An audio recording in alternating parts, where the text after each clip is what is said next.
Hello and welcome back to the North African desert with the Counter Corps. We're outside of Tobruk. Well, some of us are outside, like the Italians still over here. But the 5th Light Division is in the Tobruk defenses now. They've reached up to King's Cross the end of day 2, which was April 12th. And here at dawn on April 13th, they're going to see if they can exploit their push and break out and try to get into Fort Pellestrano, which is the second victory point that they need for a minor victory. This turn, they will get the Trento division, which is an Italian motorized division. So we'll see if they can manage to use them to good effect, or if the Australians will be able to mount a counterattack. So here on April 13th, turn 3, the weather is still hot and deserty. There are no air points or replacements for either side, so we're going to just skip right to applying reinforcements now. This would have been the first turn that the Commonwealth could have used the support column had the Via Balbia been open, but thanks to that trusty 2nd machine gun battalion way out there on Point Walter, the Via Balbia is cut off, and so the support column doesn't come in this turn. However, the Germans do get the Trento division. They'll come in on point A whenever the German player decides to activate them. Again, I don't have enough room on my table edge to put them off map, so they'll be just going in their arrival hex for now, but they get 2 battalions of infantry. So when they come in, they're only on their deployed side, they're only 3 action rating, so they're not very powerful, but they'll be useful for holding ground and free up the German units to move elsewhere. So now the Commonwealth player has to decide whether he's going to unlock all his units or keep the lock in place. And he has decided this turn to remove the lock markers from all formations, Axis and Commonwealth. He has decided that the German push has come far enough and it is time to push back and stop this in its tracks before the Italian reinforcements even get a chance to bring themselves into the battle. So with that being done, there's no assignments that are going to be done. The armored car battalion that's up here in Tobruk is going to remain in reserve. It's 0 limited AV. It does have a 4 action rating, but I think we're going to wait to see what unit it needs at the most. And unless we assign it to the Australians, the 18th Australian, it's going to get mixed with whatever unit activates. So for now, we're going to wait and see, maybe until the next turn. So we're going to determine the first player for this activation with the die roll. Red is going to be Axis, white is Commonwealth, and the Axis get the first roll, the first activation. So on the first activation, the Axis player is going to activate the Light Division to try to exploit whatever ground he can before the Australians have time to mobilize against him. So we flip the counter over, and now we have to look to see if there's combat trains are good, the MSR is complete, they're not mixed and coordinated. So we can go right to the snafu table. On the snafu table now, the Light Division has a fatigue of 2, so they're not -2 from the get-go. And plus or minus their game-specific snafu, which is another -1, so they're at -3. Their trains are at optimal distance, so are at -2. None of the other modifiers apply, so -2 for this roll. Let's see what we get. We get an 8 -2, 6, which gives them a partial activation. And now here we can start seeing the effects of the fatigue on this unit. So the Germans have a question to ask themselves about the objective placement. With the partial activation, you can see the Panzer Battalion's movement is only 4, and have the 2 would only get them basically in the face of the infantry regiment when they really want to go after this one-step Royal Tank Regiment. So they could move the Panzers up into the face of, within 1 hex of the Royal Tank Regiment and hope for a second activation with which to attack the Tank Regiment on the second turn and wait to place their objective marker then so they don't risk the fatigue roll increase. And I think that's probably what we're going to do. We're probably going to hold off on objective placement and just move the 2nd Battalion of the 5th Panzer Regiment. I'll deploy it. And if I can get it going, 1, 2, we'll get them there. And the 1st Panzer Regiment is going to remain here, I think, but the MG Battalion is going to try to move up in support. So 1.5, 2, and this unit is going to move down. So now we still have the supply route cut off for the 24th Australians. And I think that is all for now on this first activation, except we aren't forgetting this time. Now we do run the risk of, if we move the MG Battalion and the Pioneer Battalion is pushed off of King's Cross by reinforcements, then that would allow the support column to come in on the next turn. So I think we're going to keep the MG Battalion there. It's doing more good blocking this big stack of Commonwealth reinforcements than it would be able to on its other if it moved into the fortifications. The other option we have is to maybe move the 88 company out there, but I think it's probably too late for that. That would have been a good idea a turn or two ago, but that's how it works. So on the fatigue table, we didn't place any combat objectives and we didn't do any kind of attacking, so there's no fatigue increase, and we just have to roll for a second activation, which with the 5th Light Division is a 3 or more.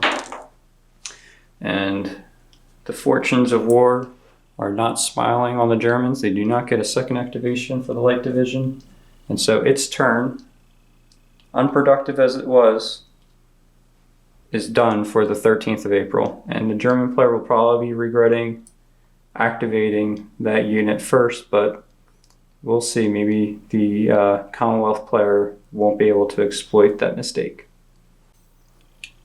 So play now passes to the Commonwealth player, who is going to activate the 18th Australian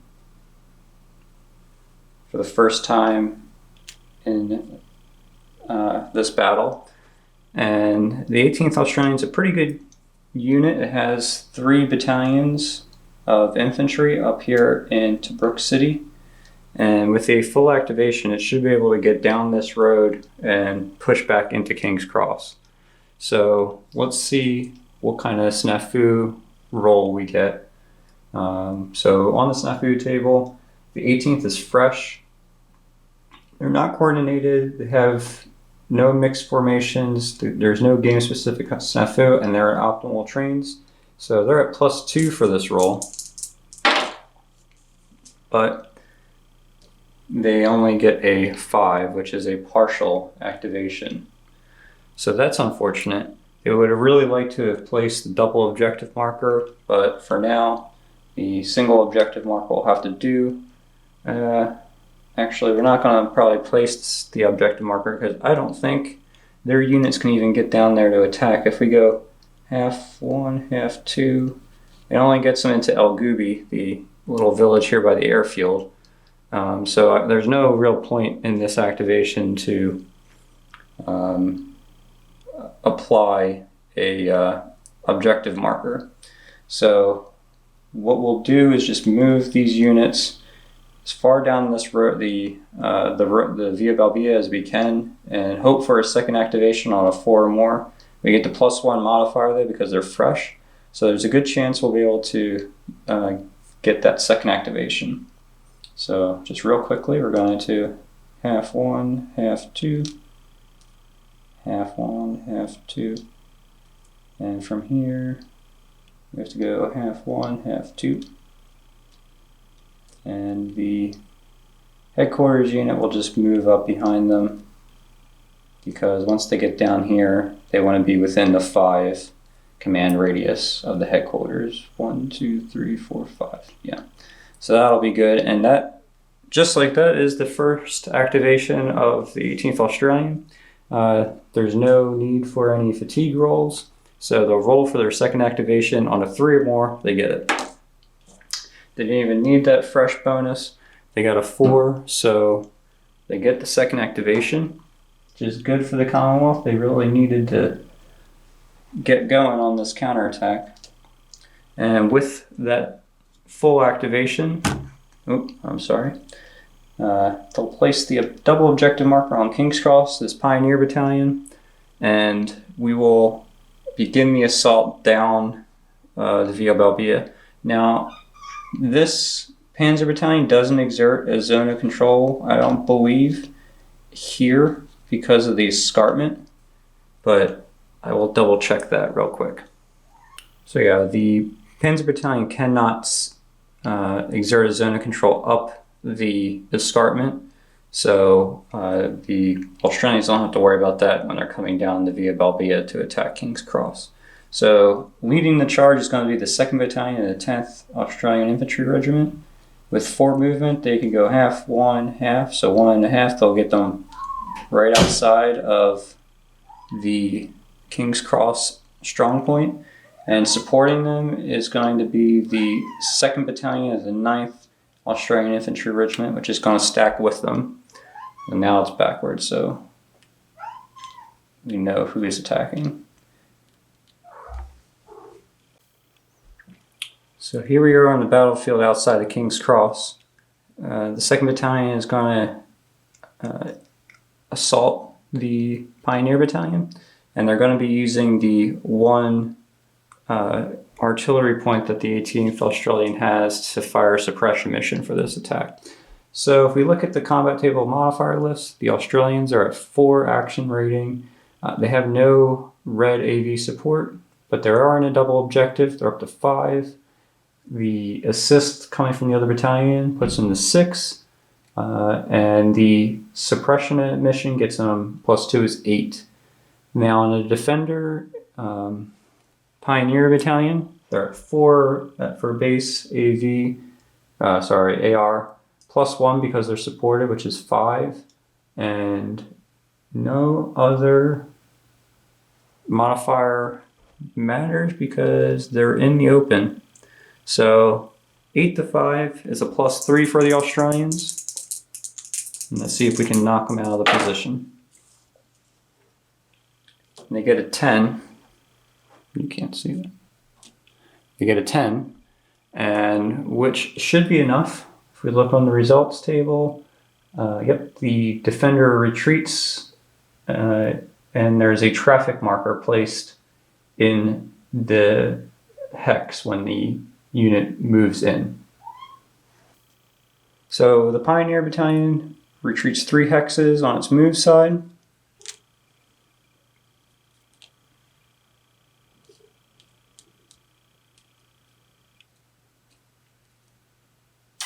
And the 2nd Battalion moves into King's Cross. And now here's why it's probably good that we left the MG Battalion out in the Via Balbia, because just like that, the 18th Australian was able to recapture that objective. And now we don't have any other objective marker, so we can't attack anything else, but do we want to exploit our breakthrough? We probably do. We probably want to get our last battalion down here. So if we zoom out, the 18th also has the 2nd Battalion, the 12th Infantry Regiment. And so I'm thinking if we get them down here will be able to defend King's Cross with 3 battalions. So the 2nd Battalion is stopped. Sorry, the 2nd of the 9th is stopped. So let's see if we can sneak around this traffic marker that's in King's Cross.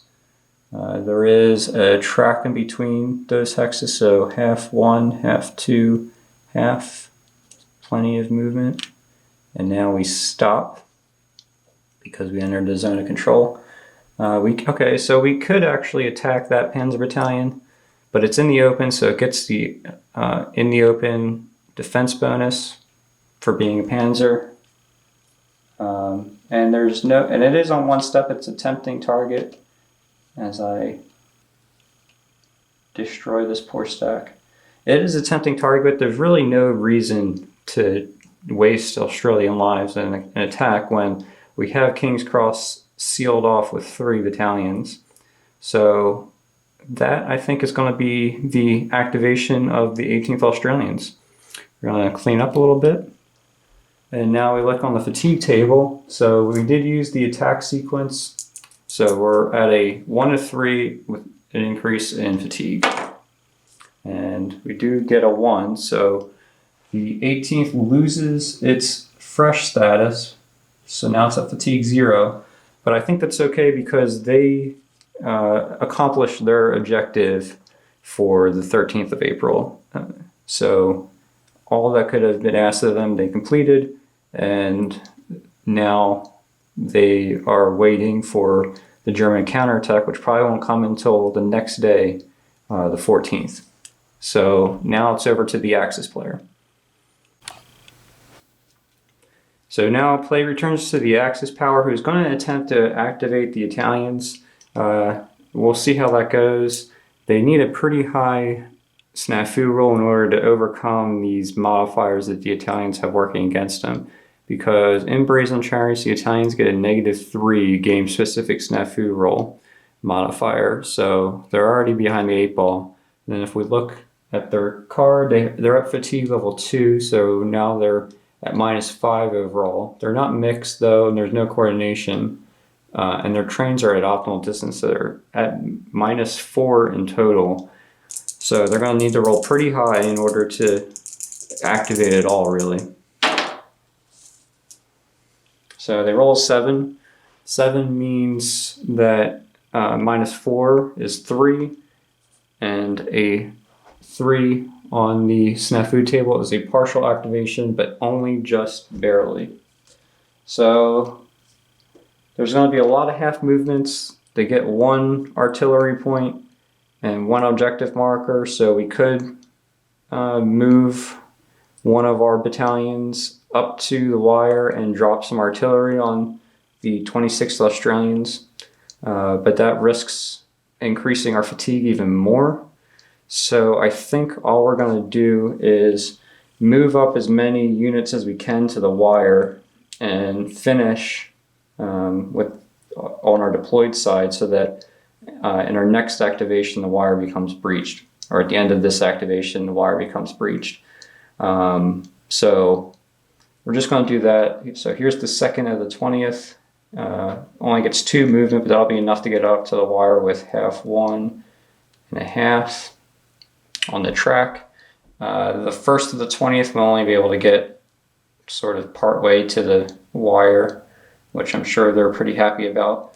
The 3rd of the 19th on the Derna Road will be able to get half 1, half 2. They'll be able to get all the way up to the wire. Outside Point Fig Tree, where the 2nd of the 24th Australian Regiment is holding the fortifications. And now the 1st of the 19th, half 1, half 2, we'll just try to get into the hex with the 3rd of the 19th in order to blend and assist if they get another activation. So that's it for Brescia. It's pretty simple and straightforward. However, let's see if we can get a second activation. They need a 6. Sorry, and there's no isolation and no fatigue. I don't know if I said that already, but they need a 6 for a second activation.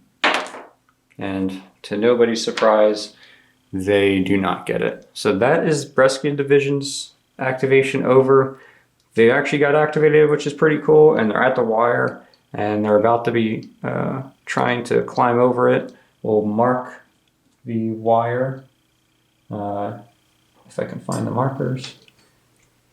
So the wires here and here. And at the end of the activation, I'll flip them over and play will go to the Commonwealth. So play now returns to the Commonwealth player, who has a couple of options. All of them are probably good. With King's Cross secured and Fort Palestrano secured, they don't really need to focus on recapturing objectives, but it would be nice probably just to nip this assault in the bud before Trento and the Ariete division can really come into effect. And to do that, we're going to try to cut off the panzer regiments in the fortification zone. So with that, we're going to activate the 20th Australian.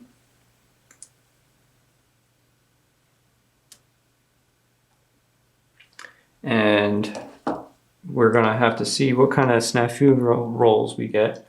They are fresh, so they're +1, and the only other one that applies is the optimal distance trained, so that's +2 overall for this snafu roll for the 20th Australians. And with boxcars, they easily get a full activation, which means 2 objectives. And what I think they're going to do is just go for the weakest link here, which is the 88 company. And to do that, I think they're going to use the 2nd of 13th Regiment and the Tanket Battalion. Now, when the Tanket Battalion moves into the zone of control of the 88, they'll have to stop, but because they're limited AV and can't initiate engagements, they don't need to do a stopping engagement, at least as far as I can tell by reading the rules.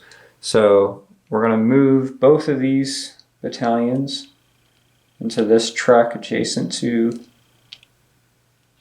88. We're going to be using the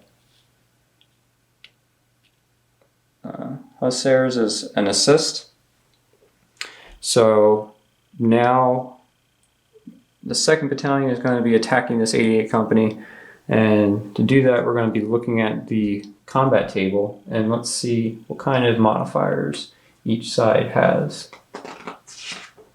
So on the Commonwealth side, the infantry regiment has an AR of 5. They don't have any red AV support. They're in a double objective zone, which puts them up to 6. They are going to be using the suppression mission from their headquarters, so that's +2 is 8. And that will be it. And they're assisted for 9.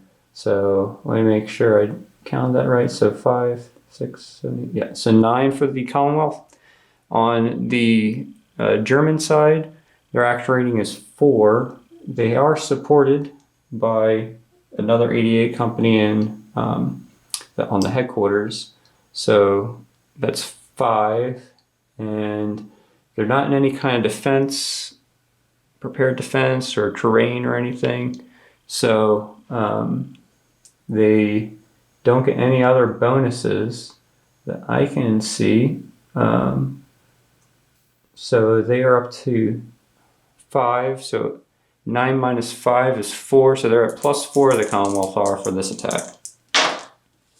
And they roll an 11 plus 4 is 15, which puts them way over on the combat table. So the 88 company will suffer 2 step losses and retreat, but they only are 1 step, so the 88 company is just eliminated.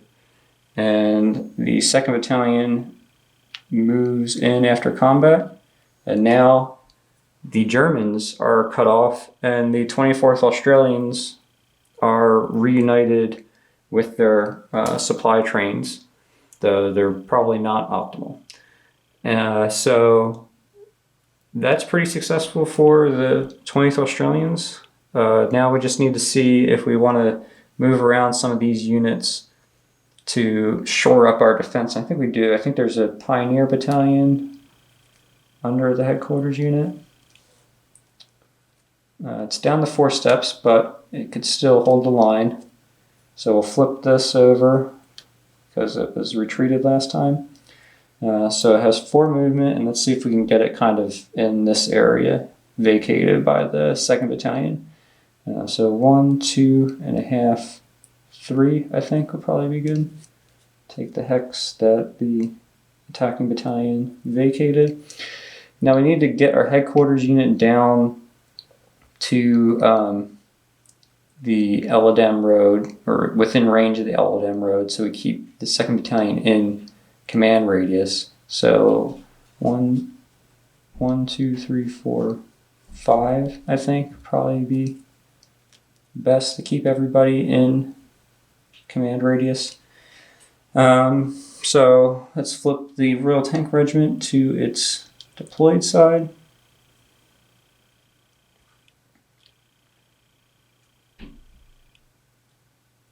And I think that's going to be it for the 20th Australians. I don't think they're going to do a second activation and risk the fatigue roll because there's no other real objectives they want to place or attacks they want to make. At this point, we can just wait for the Germans to try to have to make a breakout attack somewhere and take casualties that way. They're going to have to get through the 2nd Battalion, and which isn't going to be easy. So we're going to clean this up real quick. We're going to say the 20th Australians are done for this turn. And now play returns to the Axis. So things aren't looking too great for the Axis powers at this point in the Easter battle. Well, it started off great. They just didn't have the numbers to secure their foothold in the fortifications. Now they're looking to be cut off. And the only thing they have left to activate this turn is the Trento Division, which comes in here. And so we have to look to see, well, if they even activate, because they are at fatigue 1. They're not coordinated, they're not mixed, and the game-specific snafu roll is -3, so they're -4 overall. And they do have optimal distance trains for +1, so they're at -3 on this snafu roll to try to activate. They do get an 11. -3 is 8, so they do get a full activation, which is kind of surprising for the Italians. And with their full activation, they're going to be bringing in their 2 infantry battalions on their move side, and they need to get over to the Eladam Road to try to help break the panzers, I guess, back out, or at least to get the supplies into them. So with 8 movement, let's see how far across the desert we can get. So 1, 2, 3, 4, 5, 6, 7, 8. So it seems like as far as we can get. Oh, sorry, wait. With the bypass road, right now it's a track. So with the leg movement, we would get half movement on the track for the leg movement. So half 1, half 2, half 3, half 4, half 5, half 6, half 7, half 8. We get them there. And now though, the headquarters unit is a truck movement, so it just has to move 8 hexes to try to catch up to its battalions. So 1, 2, 3, 4, 5, 6, 7, 8. And 1, 2, 3, 4, 5, 6, 7, 8. It's within command radius. The trains are just going to stay at this supply point. And that is going to be the first activation for the Trento Division, who now needs a 6 to get a second activation. And they were not really anywhere close. So, sorry, should have moved that down so you can see where I even put the 2 battalions of the Trento Division, but here they are.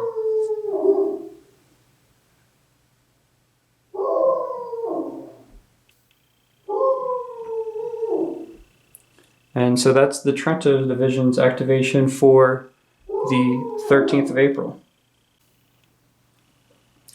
So play returns to the Commonwealth player, and he's going to activate the 24th Australian Brigade, basically just to rejigger his line a little bit, get the headquarters unit somewhere safer than where it is out there in the open, and to prepare himself for a counterattack on the 14th of April.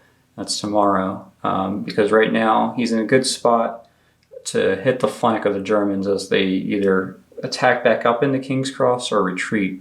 So let's see what kind of activation he gets, because he's in prepared defense still.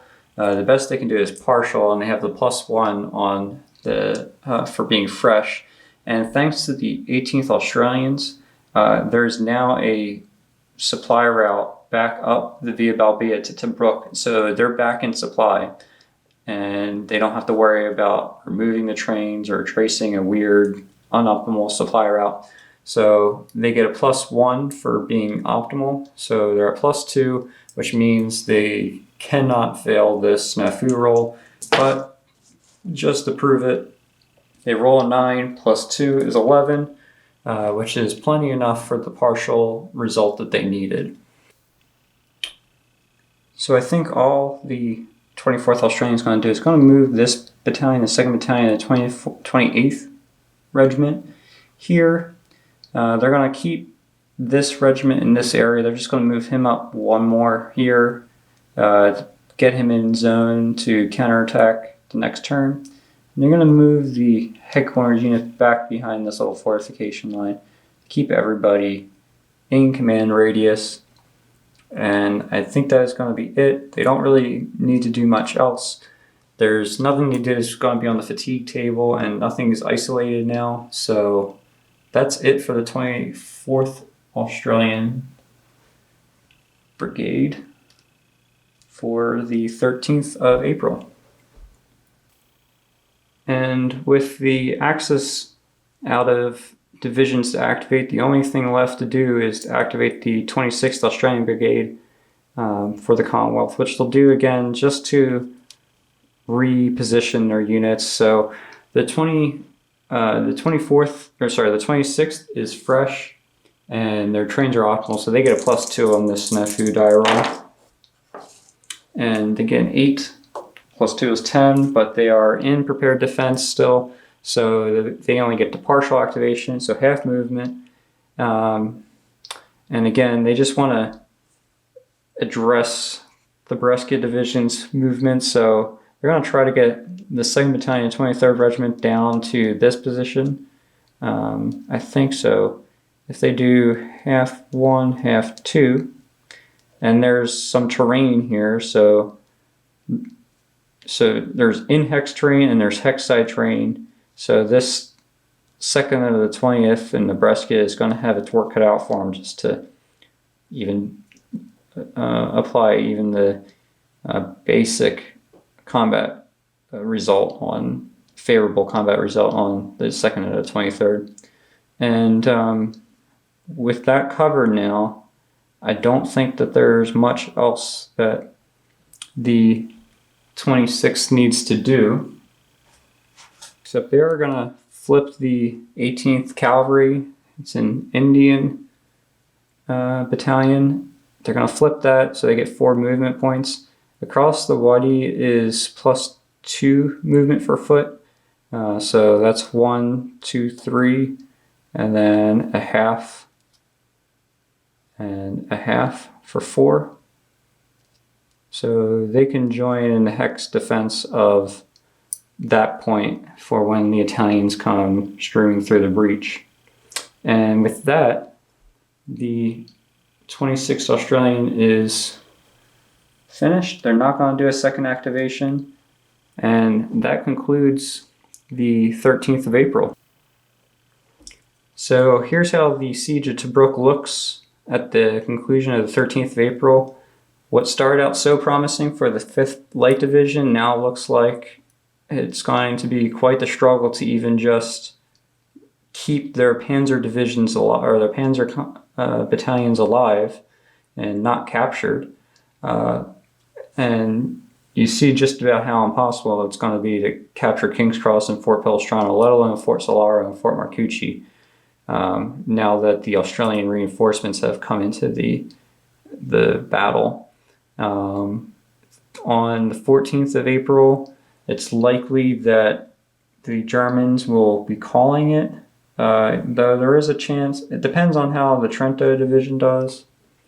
With forward movement, I don't know that it can get to the breach and attack. Let me just check real quick. Half one, half two, half three, half. So it could actually get to the breach and attack the 20th Australian Battalion that's holding the wire there. They are behind fortifications, and the Trento division is woefully underpowered, and just even activating it will be quite the struggle. Not to mention the units in here in this pocket are all cut off from the headquarters, so they're going to be suffering attrition losses unless we can break this open somehow. So that's how it looks at the end of April 13th. Everything has gone quiet on the battlefield for now, but we'll pick it up tomorrow and see if fortune changes for the Germans. Thanks for watching.